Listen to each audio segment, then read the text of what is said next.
Salvete omnes. Minha melhor saudação a todos aqueles que, mais uma vez, para minha honra, para minha alegria, comparecem a mais esta rápida exposição da nossa série Claves Notariais e Registrais.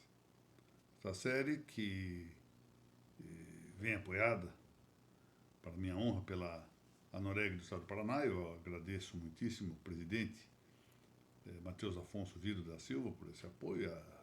Estendo os meus cumprimentos a toda a diretoria e a todos os integrantes da ANOREG Paranaense, bem como agradeço o apoio de meus estimados confrades e confreiras da Academia Paranaense de Direito Notarial e Registral. Lembremos-nos que em Coimbra, aqui no final do mês de outubro, haverá um curso de imersão nessas questões de direito extrajudicial, com o apoio da ANOREG do Paraná, da nossa academia, da EMAP, da professora Mônica Della Vecchia, da professora Mônica Jardim. Eu terei duas ocasiões lá. Uma de proferir uma pequena comunicação ao lado da professora Mônica Jardim, e a outra a de reencontrar estimados amigos. Moramos no Brasil e vamos nos encontrar em Portugal. Isso às vezes parece mais fácil isso, dada a dimensão territorial brasileira. Bom, e estão todos convidados a se inscrever nesse curso, que é uma ocasião também de nós conversarmos sobre direito notarial e direito registral. Bom, prosseguimos aqui no nosso largo capítulo Determinação Jurídica Extrajudicial. O objetivo final é nós concluirmos esse capítulo lá à frente, cuidando de maneira específica de como se dá a determinação jurídica pelo notário e como se dá a determinação jurídica pelo registrador, com quais efeitos, produzindo qual resultado e com qual método. E para isso vamos marchando devagar. Aqui hoje nós vamos já começar uma síntese importante. Por quê? Como nós dividimos o processo de determinação jurídica em suas várias fases, alguém poderá se sentir tentado a imaginar essas fases de maneira muito autônoma, quando não é isso que se dá na prática. Na prática, nós temos, sobretudo, no plano da compreensão e extração do significado normativo, compreensão do texto, compreensão da lei, que envolvemos o costume, extração do significado normativo e compreensão dos fatos, nós temos um ir e vir, frequentemente muito rápido, para chegarmos à interpretação e atingirmos ao final aquilo que Kaularin chama de fato definitivo, que já é o fato valorado, avaliado do ponto de vista jurídico, onde se encontra a res justa. E aqui nós vamos ver que a coisa não se dá de maneira estanque, autônoma. Vamos começar a apontar este fato. Bom, mas sempre é bom salientar isso. Nós estamos cuidando concisamente, muito concisamente, de um assunto que é demasiadamente complexo. O que nós queremos é deixar estabelecidas as suas linhas gerais. E mais exatamente, permitir a advertência, a consciência dos notários e registradores daquilo que eles fazem. Ou seja, compreender exatamente o que eles fazem. Porque assim, é só assim que nós podemos levar a ideia de que sempre se pode melhorar nesse processo de determinação jurídica. Bom, vamos aqui considerar uma hipótese escolar. Vamos supor um dado fato, um fato hipotético, conjectural, que deva ser compreendido por um juiz, um advogado, um promotor de justiça, um notário, um registrador, um assistente judicial. Enfim, todos esses são juristas. Juristas que operam com o saber do direito. Ultimamente estão alterando essa expressão jurista, trocando-a pela expressão, aqui já é um termo complexo, operador do direito, que, a meu ver, é impróprio. Impróprio já do ponto de vista da expressão. Nós temos uma palavra um termo simples, um termo jurista, que tem para mais uma carga filológica importante, etimológica importante, trocando por uma expressão com 3 palavras. Então temos uma forma rápida, jurista, muito significativa, histórica, tradicional, e estamos mudando isto por uma outra expressão com 3 palavras, operador do direito. Já começa daí uma certa implicância minha com essa mudança. Mas não é só e nem é o mais importante. Acontece que quando se muda de jurista para operador do direito, essa expressão operador do direito nos leva à ideia de técnica. Operador é quem mexe em máquina. É isso normalmente, né? Operador da linha do metrô. Bom, é importante técnica, não há dúvida, mas acontece que não é o mais importante na função do jurista. Saber técnico é um dos campos do direito e está muito longe de abarcar ou de resumir todos os demais saberes do direito que a expressão jurista abrangia e abrange. Agora mesmo acabo de voltar de Roma, onde houve uma celebração importante, e tem que ser louvada a iniciativa do Vaticano, do Papa Leão XIV, no sentido de fazer um jubileu dos juristas. Mas em vez de chamar jubileu dos juristas, lá se chama jubileu dos operadores do direito. Isso não está bem. Isso não me parece bem, com todo respeito. Bom, então o jurista aqui que nós vamos cuidar, nesse fato hipotético, conjectural que nós vamos levantar, é aquele que tem o objetivo de determinar neste fato qual é o justo concreto. Então tem um fato bruto, e ele lá vai ter que determinar qual é o justo concreto nesse fato bruto. Vou dar aqui um exemplo possível. Por exemplo, uma desapropriação. O perito judicial, que vai fazer o levantamento, ele tem que descobrir exatamente o justo concreto num fato bruto. Qual é o fato bruto? Estão desapropriando uma área de terras. Qual o valor dessa área de terra? Você tem um fato bruto e ele já vai descobrir uma coisa jurídica que tem importância no caso. Qual exatamente o valor dessa área? Às vezes há outras coisas a ver, né? A dimensão exata da área, medidas, localização, etc. Mas aqui vamos nos limitar a essa indicação. Descobrir num fato bruto o fato jurídico que depois, na linguagem de Caularent, se é chamado de fato definitivo, que é aquilo que interessa, que se avalia, que tem valor para o plano da determinação concreta do direito. Bom, aponto aqui uma distinção importante que foi feita por Juan Valère de Gottisolo. Juan Valère é o grande nome no tratamento dessa matéria nos tempos contemporâneos. Aqui nós utilizamos a obra de Juan Valère a cada 2 passos, por assim dizer. Juan Valère, como sabem, tenho insistido muito nisso, um dos maiores civilistas da Espanha nos tempos contemporâneos,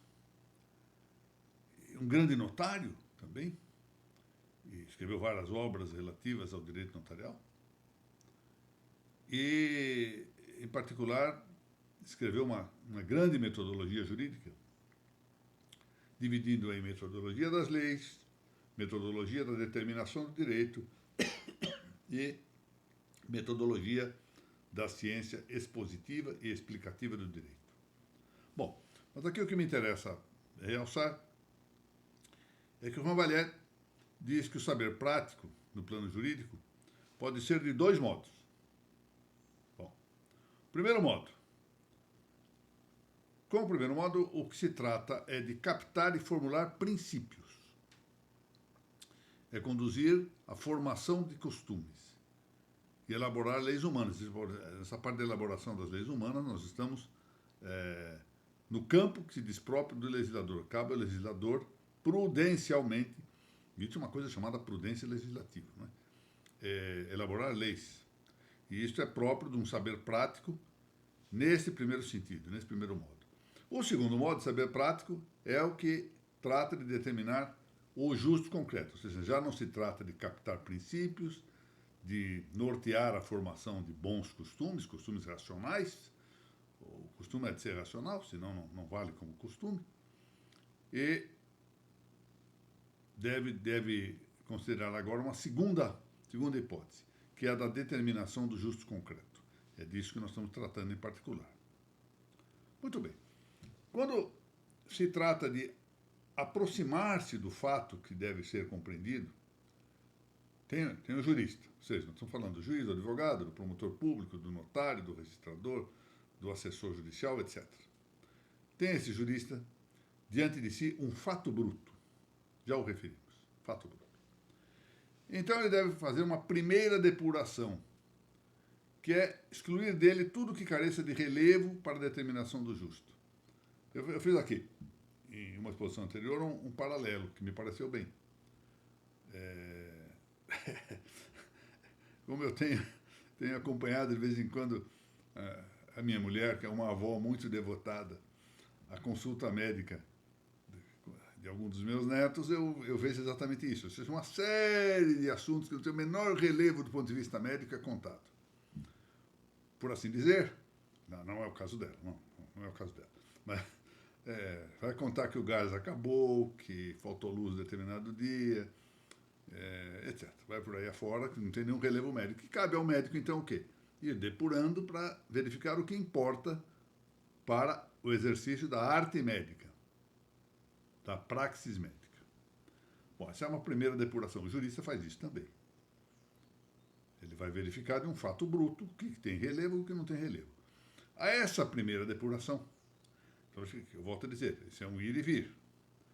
Segue-se uma outra, que agora já se dá pela interpretação, que nós vamos ver na próxima exposição o que é a interpretação. Então, já agora, com o confronto da lei. Você vai confrontando efetivamente a lei para ver a mediação entre lei e fato. Para, ao fim, chegar-se à norma do caso, ou seja, a norma definitiva a que se refere, com essa expressão, Karl Laurens. Os alemães falam também em Fallnorm, para falar da norma do caso. E com isso eles fazem o que fazem os juristas. Eles inventam a res justa. Quer dizer aqui inventar, quer dizer descobrir. O sentido de invenção da invenio no campo do direito. Essa palavra, infelizmente, na linguagem comum, a palavra invenção nem sempre se entende como descoberta. O grande Lamartine Babo, um grande compositor, compôs uma série de hinos de clubes, não é, do Rio de Janeiro. Ele tem uma música, se salvo engano, é uma carnavalesca, não sei se é História do Brasil, Descoberta do Brasil, coisa que vale, que começa assim: quem foi que inventou o Brasil? Ele foi seu Cabral, Inventou no sentido de descobrir, que é o sentido mais próprio da palavra invenção e, sobretudo, deve ser assim entendido no plano jurídico. Bom, portanto, o que faz nesse processo jurista é inventar, não é criar a coisa justa, não é fabricar a coisa justa, não é produzi-la, é descobri-la na realidade das coisas. E essa é a invenção. Bom, isso não é tarefa nada simples. Porque essa tarefa envolve, para termos em conta só uma das complexidades, a circunstância de que a compreensão pontual que se pretende, já ela própria, tem de ter compreendido o que trata de compreender. Notem isso, hein? Eu pretendo chegar a uma compreensão pontual, mas para chegar a isso eu tenho de compreender o que eu trato de compreender. É o que os autores contemporâneos, provavelmente a partir de Heidegger, fazem com referência à interpretação, mas isso pode ser estendido à compreensão, denominar de círculo hermenêutico da pré-compreensão, ou simplesmente círculo hermenêutico. Então, com essa ideia de círculo hermenêutico, tem de considerar que o jurista, para a determinação do justo, já tem uma pré-compreensão do que ele deve compreender. E assim é que ele passa do fato bruto ao fato do caso, que, por definição, é um fato que interessa ao direito. E já a mesma compreensão do fato vem de modo inseparável, embora distinguível, tingida juridicamente. Então, é interessante. A experiência, provavelmente todos os senhores já tiveram essa experiência e podem agora refletir, meditar sobre ela. Vem alguém sobretudo no plano exatamente de conversa entre juristas. Vem alguém nos dá uma indicação de um fato e uma dada compreensão dele, eventualmente uma interpretação já, e quem ouve diz, mas veja, tem um outro ponto de vista, uma outra perspectiva. É aqui é que entra a história. Enquanto nos saberes especulativos, frequentemente, a visão isolada, a visão escoteira, a visão de alguém que na solidão medita sobre o problema, costuma ser superior à visão conjunta. Os grandes metafísicos pensam sozinhos melhor do que pensariam em conjunto. Diversamente no saber prático, é muito melhor a vista de conjunto, porque são várias perspectivas. E essas várias perspectivas se vão somando e levam a resultados frequentemente melhores do que no pensador do saber prático isoladamente. Coisa diversa do que ocorre no saber especulativo. Isso, aliás, é uma lição que já vem, pode-se dizer, clássica. Não é uma afirmação minha, é uma afirmação já clássica. Bom, da mesma sorte, porém, como a compreensão do fato se precede de alguma compreensão da norma, então, a esse conjunto, também a compreensão da lei se contempla sob a luz do fato que se vai inventar a res justa. Há, portanto, desde logo, esta pré-compreensão que envolve ambas as coisas.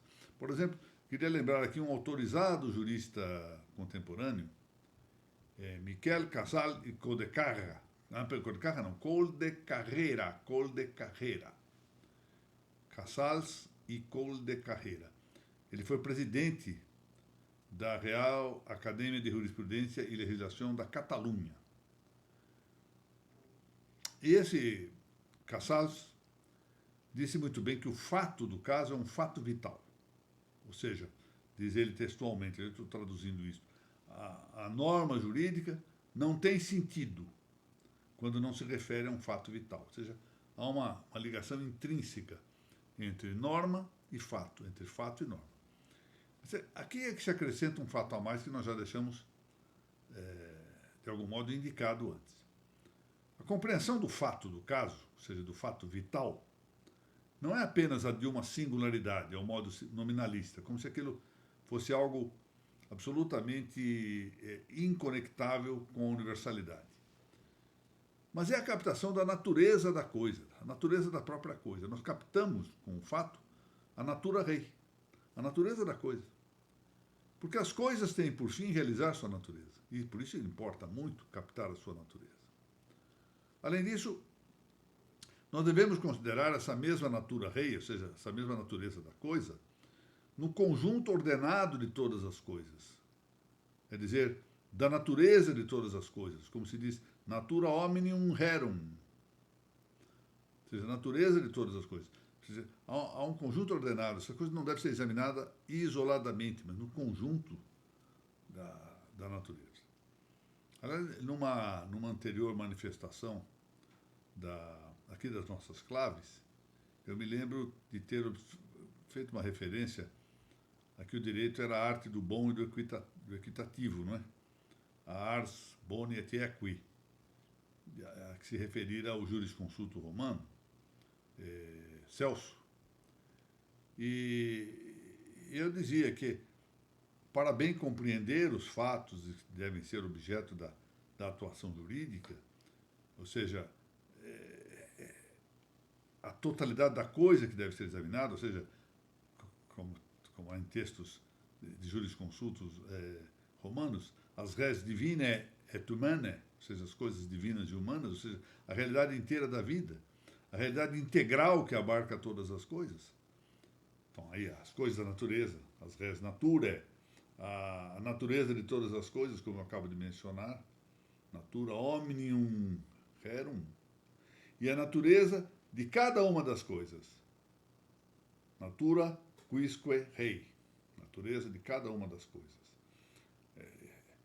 É só assim que nós podemos chegar efetivamente a encontrar o justo concreto em cada situação. Nós vamos tratar, já na próxima semana, da interpretação, como fase do processo de determinação jurídica. Mas eu queria aqui antecipar algo que me parece muito importante, é que eu fiz referência em uma das nossas exposições anteriores. A atuação jurídica não é só dos juristas, não é um privilégio só dos juristas. É ao contrário, a maior parte da população mundial, por assim dizer, não é feita de juristas. E, no entanto, fazem negócios, examinam o preço justo das coisas, por exemplo, querem a res justa.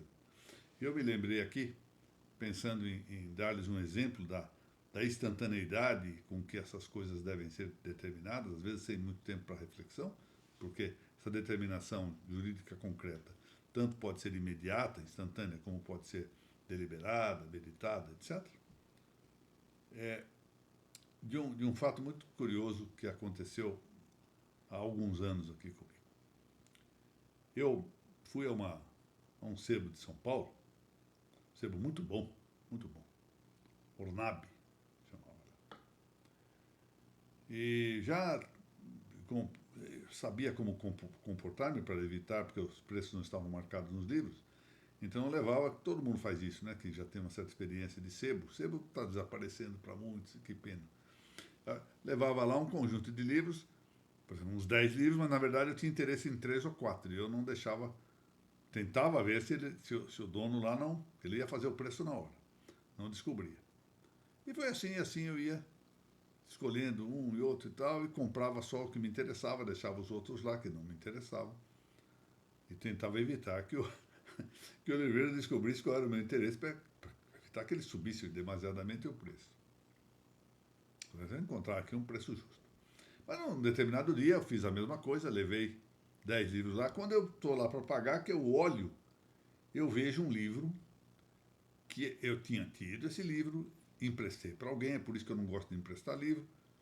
A pessoa gostou do livro, não me lembro para quem que eu emprestei, a pessoa gostou do livro e desapareceu com o livro, que era um livro de poemas do grande Vicente de Carvalho. Vicente de Carvalho, que foi juiz aqui em São Paulo foi juiz. Eu cheguei a atuar num processo em que encontrei lá um despacho do juiz Vicente de Carvalho. E é o meu poeta brasileiro preferido, ao lado aqui do nosso Guilherme de Almeida, né? Guilherme de Almeida, que é um poeta nosso. Vicente de Carvalho nasceu em Santos, também é paulista, mas um grande poeta. E eu então apanhei o livro muito sequioso da estante. E foi aí que eu notei o erro cometido. Eu disse, mas quanto o senhor vai me cobrar isto? É interessante porque o vendedor abraçava o livro como se fosse um recém-nascido. Essa preciosidade, como me dói de abrir mão dela e tudo. Eu disse, acho que hoje eu não vou levar, porque eu comecei a ficar assustado, né? Acho que hoje eu não vou levar, é uma pena, porque o senhor vê, está aqui colocado, vai passar alguém e vai comprar, e esse livro é raro, etc. Acabei comprando, e fez-se o justo ali na hora. Ele forçou um pouco o preço, percebeu que eu estava ansioso com a compra, e eu, por minha vez, tentei abaixar o preço, mas chegamos a um acordo, e aí essa é a determinação concreta e imediata, instantânea, que se faz da res justa. E mostra como é, quer dizer, não importa se o livreiro era jurista ou se eu era jurista, o fato é que nós estávamos ali como pessoas comuns, não é? Sem profissão, tentando encontrar a coisa justa para aquele caso, ou seja, para a compra dessa maravilhosa obra do grande Vicente de Carvalho. Bom, meus senhores, aliás, ainda sobre Vicente de Carvalho, eu queria lembrar que há um trabalho precioso escrito pelo Péricles Eugênio da Silva Ramos, que foi um grande dos meus professores, exatamente sobre Vicente de Carvalho, que eu recomendo muito que leiam esse trabalho. Meus senhores, muito obrigado. Até a semana que vem, se Deus assim permitir.